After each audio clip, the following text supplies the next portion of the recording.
Hello, podcast listeners. We know podcasts are a great way to catch up on a program that you may have missed on KSJE, and it's provided as a free service of this radio station.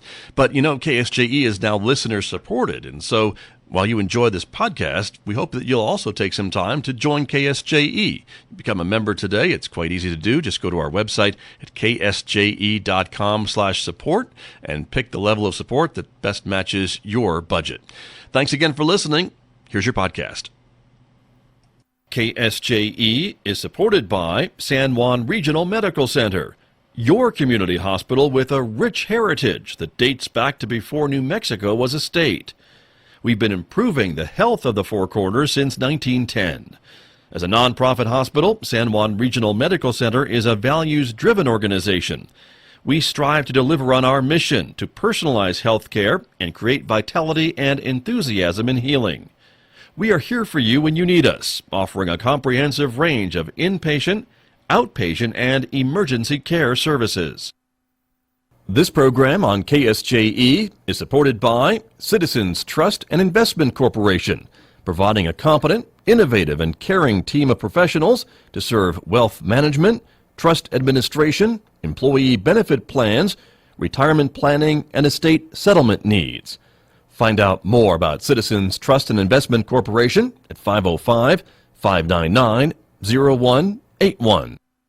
Well, let me turn to my guest, who has been patiently waiting for me to introduce him this morning. From San Juan Regional Medical Center, Marcus Appleton is here. He is the chest pain coordinator at the hospital. And Mr. Appleton, good morning. Good morning, Scott. How are you? I'm well. Thanks for coming in this morning. And talk to me about what that means, what your job means as a chest pain coordinator. Okay. So San Juan Regional recently attained the distinction of being accredited as a chest pain center by the American College of Cardiology. So okay. Probably the premier group in the nation to deal with cardiac care. Okay.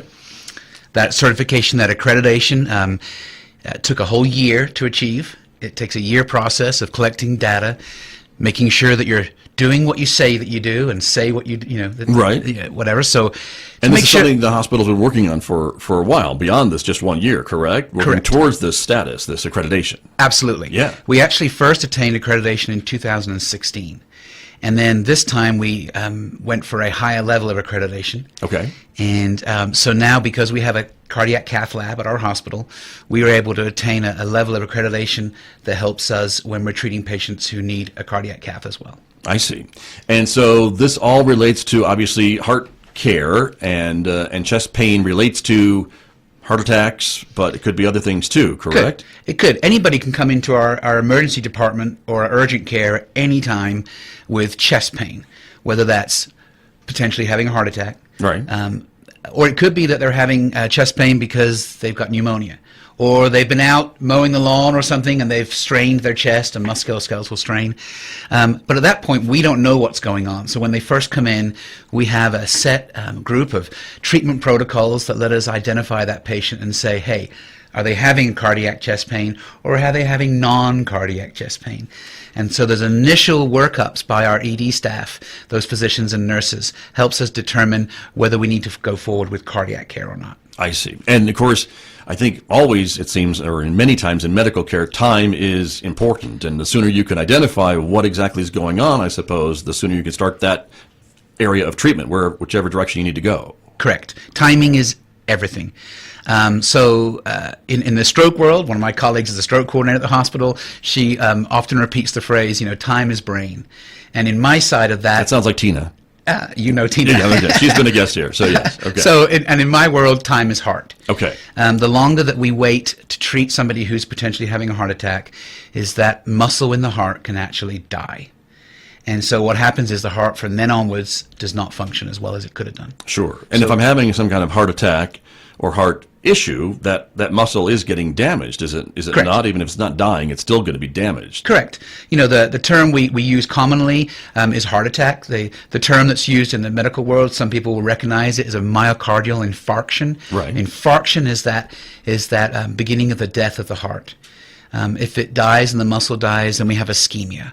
So what we want to avoid is the ischemia. That doesn't sound good. It doesn't. Even the word is hard to spell. Right. I think I would have a problem if that happened to me. So it's good that that doesn't happen, or that you can at least get some treatments to minimize Correct. the damage that's maybe being done. We can intervene, and that time starts if the person's walking into the ED. Often people do that. Yeah. They'll drive from great distances to come to our ED rather Which you than. do not recommend. We I know do not. you do not, right? Those three Call 911. those three numbers, 911, will get you there. We have both a great EMS department. Our EMS folks are fabulous, and then of course we do have a fixed wing and a helicopter as part of our air care team. That's right. We go pick up patients at other hospitals who call us to look after them and care for them, and then we will send our helicopter out far out into rural areas to pick up a patient who maybe a local EMS team has collected. Sure. So that we can get into the hospital quicker. And it goes back to that time issue, I suppose, too, because if I'm driving myself to the hospital, that's 10 minutes that I could have been seen by a paramedic, an EMS person that could be maybe starting some of this stuff or sending some of my data back to you all at the ED to say, here's what we're bringing into you in a few minutes. That's absolutely right. Our EMS teams will get on site, they'll do an EKG, and they'll give medications if need be. They'll transmit that EKG to the emergency department, and those teams can already be called on and are ready to receive that patient. In addition, Scott, what we don't want is someone who's having a heart attack, potentially, to be driving in, that worsens, and then they have a car wreck. And Sure, now we of have course. a trauma and a heart attack Right. to try and deal with. You got a heart attack and a broken leg, and who knows what else happened And from who the knows what accident. else, injuries to other people. Right, sure. So It's 911. 911, absolutely. And this accreditation, did it look at some of these things too? Your coordination with EMS and some of these other things that we were talking about? Is that all part of this accreditation process? It absolutely was. It metaphorically, it lifted the rug, lifted the carpet, pulled back the wallpaper. Okay. It really does go very, very deep. Right. It wants to know, there's 166 mandatory components that we have to pass to achieve that accreditation. Some of them are high level. So, for example, do you have a full-time, dedicated person to work on chest pain, i.e. myself? That's you, Yep. right. Do we have physicians as part of our team that coordinates that program? And then, very specifically, is the signage around our hospital easy to read and meet standards so that somebody can get to the emergency room quickly? Wow. That seems very picky, but Very that's part of specific. it, right? That's the whole point. This Okay. accreditation, there's only 6 hospitals in the state of New Mexico that have this level of accreditation, and only 2, including San Juan, that actually have our level of accreditation. So there's only one other hospital in the state Wow. that has this high level of accreditation. San Juan Regional has been known for a while to be a leader in cardiac care in this region. You know, we have a 5,000 square mile capture area, which is huge for most hospitals. That's the area that you could draw patients from, or that you do draw patients that's from. the area that we correct? do This draw patients 5,000 from. square mile 5,000 area. square miles. Well, we are in the West. Go, Yeah, right. Absolutely, right. So you compare that to an urban hospital, say in Albuquerque or in Phoenix or in Salt Lake, who's drawing on a much smaller area, and the amount of care and access to care in those urban areas is far greater than here. There's True. several hospitals, treatment centers. We're Right. it in this area. That's true. And again, it's important to note because, again, if you live or you're working outside of even the urban Farmington area, and some folks may think that doesn't exist, but we do have some type of an urban area here because of the helicopter, because of the fixed wing, because of the ambulance services that we have to get you to a treatment center like San Juan Regional, as opposed to having to transfer you and fly you to Albuquerque or Grand Junction or some other place. That's another part of the care, is it not? That's right. That accreditation looks into those folks who work in those areas. So are they receiving annual training and education on the early signs of heart attack? Are they receiving education and training on how to identify EKGs? They get all that training. That's part of that accreditation process that we coordinate.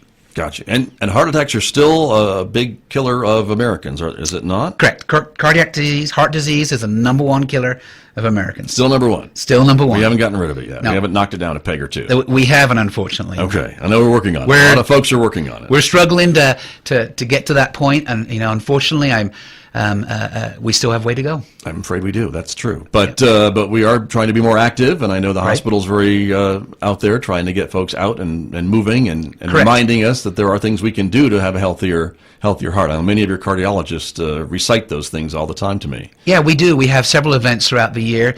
We do the Goosebumps race, of course, every spring. Right. And when it doesn't get snowed out. When it doesn't get snowed out. Rescheduled. And then rescheduled, right. Yes, sir. Exactly. We do several walks. We do lots of events throughout the year. We do patient screening. We do our clinics working hard every single day. Particularly those folks at the San Juan Heart Center who are seeing those patients who've had their heart attack or had a problem with their heart, and they're seeing them every single day trying to make them have a healthier life. Sure. And so let's talk a little bit about if someone does have a heart attack and they are coming and they get the treatment and then they're in recovery. And I know each case is different. We can't certainly say the same thing for everybody, but there is a recovery process, and sometimes it's easier than others, I suppose, depending on the seriousness of whatever happened to your heart muscle. Yeah, absolutely right, Scott. There's no cookie cutter answer to that. What I can say is that the patient who comes in who's identified having a heart attack is, if we can, we'll intervene in our cardiac cath lab. Those folks are there 24/7 on call. Any time of the day or night, they're ready to respond. And so that means at 3 a.m., if you wake up with chest pain, yes, you're like, well, it's just dinner, it'll go away by morning, you're saying probably should call or go to 911 and get to the hospital, and there's someone at 3 a.m. who can come in and identify what it is. And those folks, often, there's not unusual for our team in the cath lab who are on call all the 24/7, as I said. It's not unusual for them to come in at 8 a.m., start cases, 7 a.m., start cases, leave at 6, be called back at 7 p.m., leave at 9 p.m., come back at 10, and then be there till 5 in the morning. It's not unusual. Right. Yeah. Well, we appreciate kudos to them. Their dedication, for sure, to doing that. But I interrupted you, and I apologize. No, absolutely. But so when that happens, and so the recovery, what could that be like, I guess, for someone that has a heart attack? It's going to be on a spectrum of recovery. Right. You know, there are going to be some folks who come in and receive a stent to the heart, or maybe they don't. Maybe they receive other medicational treatment. And the next day, they're fit enough to walk out of the hospital. Which is one of the great things about working in that area, is that if we can catch it quick enough, and they're not, they don't have other kind of illnesses or diseases that make them sick, there's potential they could walk out. I see. And this is something that's really changed over the last, I don't know, what would you say, 10 years, 20 years? 10, 20 years. Correct. Because I think, folks may think about, well, when my grandfather had a heart attack, he was in the hospital for 2 weeks or something. Correct. Recovering. And it's quite different in some cases. And in fact, my father had a heart attack in 2010, and he ended up having a bypass surgery. He had 4 vessels in his heart bypassed, and he was in for almost, even for the heart attack phase, he was in for 2 weeks before they did the bypass. So to get him ready, to get him stabilized and ready to go for this major surgery? Right. And that he lived in England. Okay. So treatment there a little different. A little bit. America, we have a higher level of technology and care and procedures. So now our folks can sometimes leave the next day, sometimes the day after, depending on where they're going to be discharged to. All of our patients then who need that will be referred to our cardiac rehab gymnasium and treatment center right there at the hospital. They come in as an outpatient. I see. And they can come with our qualified staff, and they come and work out and improve their cardiac health, and they're all being monitored by nurses at the same time down there. And the idea is to regain some of that strength, I guess, in the heart muscle. Is that the idea behind some of these activities? Entirely right, Scott. The heart muscle is no different from any other muscle in the body. How you work it, how you treat it, how you rehab it, depends on, will affect its use in the future. I see. Interesting. And so, with that being said, when you have these folks who are coming back, is there, if I've had one heart attack, am I at a higher risk of having another heart attack? You are. Because of these conditions that caused the first one, I suppose. Correct. And often those are predisposed conditions like lifestyle, whether you smoke, you drink, how you eat, your activity levels during the day, whether you have genetic predisposition. With my father having blame my parents. You can blame your parents and your grandparents. That's right. All right. I'm at a higher risk because of my father. family history. Right. So those things have to be taken into account. So what we're trying to do is really improve what we call the modifiable factors, Scott. We can't change DNA. Not yet. Okay, not yet. Right. But we can change lifestyle. Sure. Smoking habits, drinking habits, eating habits, activity, those things we can change. So our nurses on our units, on our floors, when they discharge our patients, they all get very specific education on how to do that. Follow up in our clinic, and then they are referred to the rehab department if needed. Got it. And some of these things you're talking about, though, are hard to change for some folks. I know smoking is very, Correct. These habits that we call them, the lifestyle habits that we fall under, can be very difficult to change, even if you've had a life-changing medical event. Right. And even for some people who want to change, smoking is an addiction. Any kind of use of any substance more than its normal use is an addiction. And smoking is a tough one for a lot of folks. Even eating, there's a lot of eating disorders, and some of those, particularly for someone who has a lot of extra weight, can raise your risk. Sure, right. But you have programs and support groups and things like that that can help these individuals, correct? Yes, and there are a lot of groups in the community that also can help. Right. And I said our rehab program helps with diet, exercise. They monitor with the cardiac monitors while the patient's in there working out. Right. And so there's a lot of follow-up with these patients. And I have heard that even for someone who has smoked for maybe 20 years, if they can stop smoking, that can turn things around, even if they've got this 20-year history of smoking. That's true. It doesn't eliminate their risk. Sure. But what it does is it certainly starts lowering it straight away. And so that's why we're really really work with our patients on smoking cessation. We really want them to do their best to reduce and ultimately stop tobacco use. Exactly. Interesting. And so what's next? You've got this accreditation. Yep. Is it good for a certain amount of time, and then you have to start all over again, or Yep. there's a renewal? How does that work? So it's good for 3 years. We got it. We were awarded it in February of this year, backdated to February when the visit occurred. We actually had 2 members from the American College of Cardiology fly in. They spent a total of 2 days with us. During the previous year, we uploaded around 340 documents to their website, to their database, which showed policies, protocols, procedures, training, education, everything you can think of. We had to go around and take pictures of our signage and pictures of this, and where does our helicopter land, and how far is it away from our ED. And so we submitted all these documents. They reviewed those over that year, and then came to the visit for 2 days and actually walked around our facility, spoke to our staff, spoke to our guests, our physicians, our providers, our nurses. And then they spend a while looking through it all, making a decision. That then gets referred to a large committee, an approval committee with the American College of Cardiology. And then we received notification recently that we achieved that accreditation. So it's good for 3 years. Okay. And most people would say, good, you can take a break now. Right. Start again in 3 years. But no. No. The day after we got it, we start working on the next one to make sure that we're in good shape. Got it. The renewal, I suppose, right? That's right. And all that. And I suppose they want to see that you are continuing to maintain those standards that you showed them that you had at the beginning of this process, right? Correct, Scott. And actually, what's interesting is the accreditation by this accreditation by the American College of Cardiology is not just a maintenance. Every time you achieve it, you have to actually prove that you have improved your patient care, that you're actually progressing and moving forward. So the bar is moving? The bar is moving higher yeah. every time. And so they will not accept the status quo. They can't do what you did 3 years ago. Correct. I see. So the standards we went through 3 years ago were very stringent for us then. But we had to really up our game this time. And so next time we do it, it'll be the same. Right. And they will ask for a stricter even standards then. So it's really about what we call process improvement. If you did something at a certain level last time, the next time you do it, you should be doing it at a higher level of care.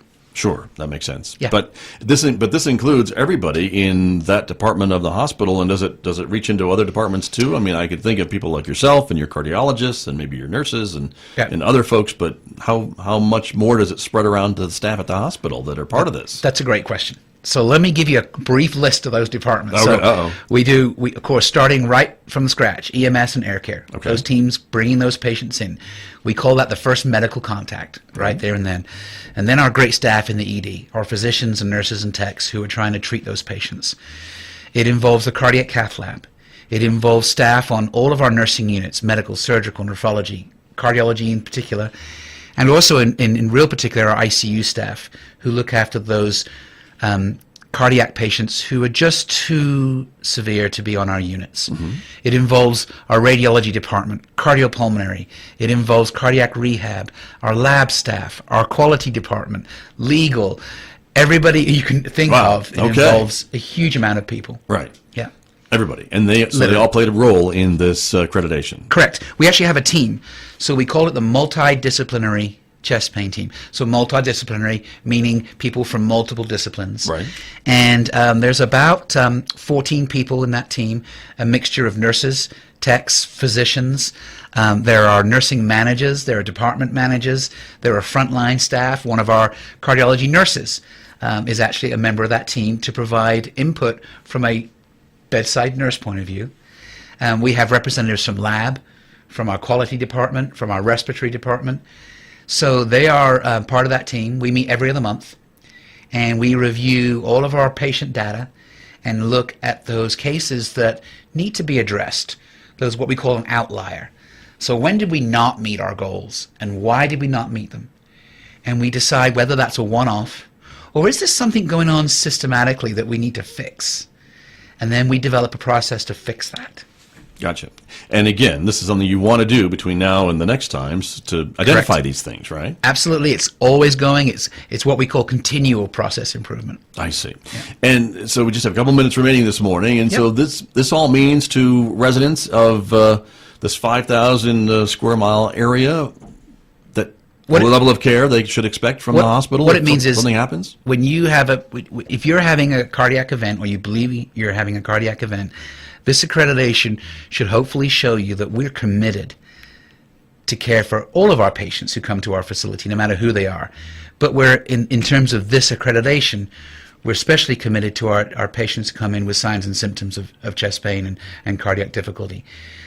We served about just under 2,500 patients last year who came to our facility with chest pain. That's a large amount. It is. When you think about that and you break it down, that's about 50 a week.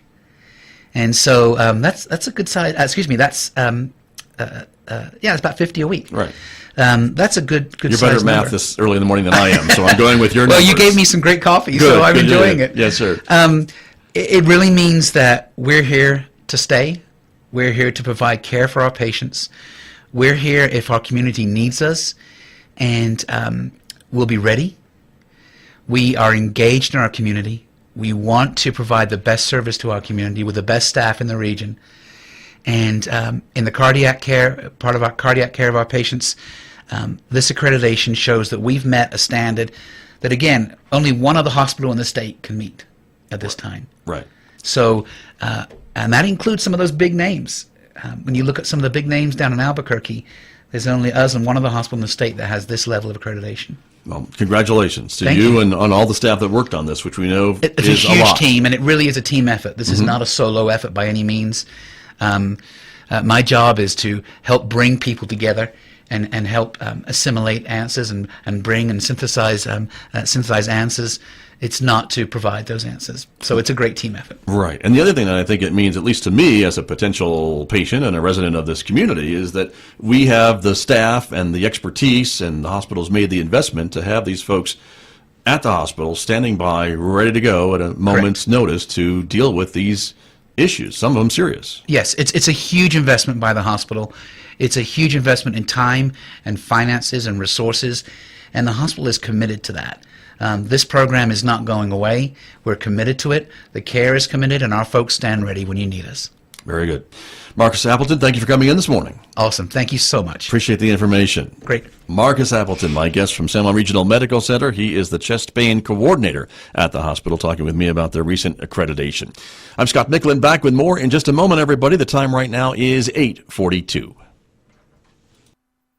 This program on KSJE is supported by Citizens Trust and Investment Corporation, providing a competent, innovative and caring team of professionals to serve wealth management, trust administration, employee benefit plans, retirement planning, and estate settlement needs. Find out more about Citizens Trust and Investment Corporation at 505-599-0181. This program is supported by San Juan Health Partners Urology, providing a wide range of personalized services for the whole family, including children. Our caring professionals are dedicated to helping meet your urology health needs with skill, experience, and service you need. For a complete listing of our services and to learn more, visit sanjuanhealthpartners.com or call 505-609-6300. Did you enjoy that podcast? We hope that you did, and if you did, share it with your friends. And if you really want to keep podcasts like this coming, please support KSJE. You can do it easily online at ksje.com.